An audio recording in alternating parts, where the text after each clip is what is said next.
I'm in the woods, it's raining, I'm a bit huffy. So I was listening to Tom Campbell talk about quantum physics, and he was saying, which I think is echoed in the permaculture stuff, that like change never happens in the centre. Essentially that we have an illusion of the centre.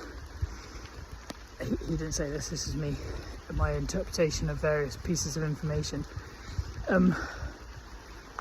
We have an illusion of what is at the centre because it's based on historical data.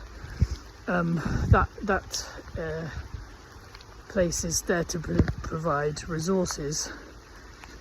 In a functioning system, that place is there to provide resources and energy so that data from the margins can expand the complexity of the whole system, and the marginal data is there to enhance and shift the centre into a new place, and then a new centre happens which was marginal before, and then a new margin will come, and that's how you grow.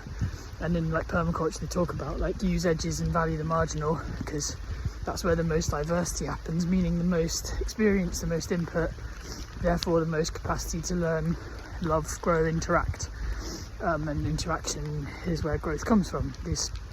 So basically, if you're at the margins, don't think of yourself as the victim, think of yourself as having valuable information, and if you're at the centre, that valuable information that can support people in the centre to expand.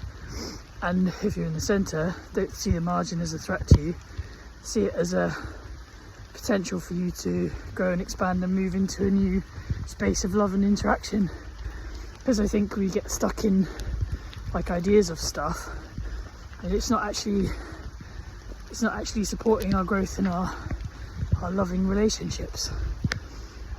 So happy days. I had to get that out because my head was sort of bursting with it, and it's raining, and I'm walking through the Himalayan balsam, which smells actually really good to me, to my back gate.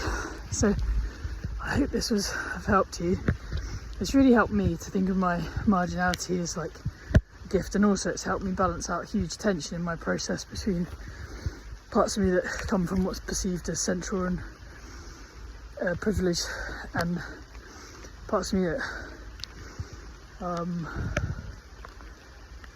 more marginal, and also the kind of grey areas there which I won't get into. So yeah, I'm not saying systemic oppression doesn't exist and all that stuff. I'm not saying any of that. I'm just saying how you perceive it is going to change your future probabilities, and that's empowering. So it doesn't really matter.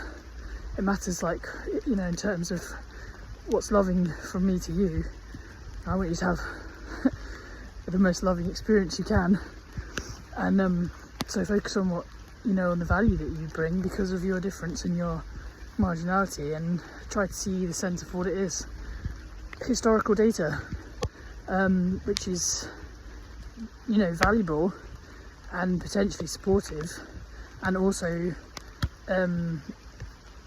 it might see you as some kind of threat because it doesn't know you. You're inconsistent with its experience, and therefore if you can be sensitive to that, I think it helps. Alright, take it easy.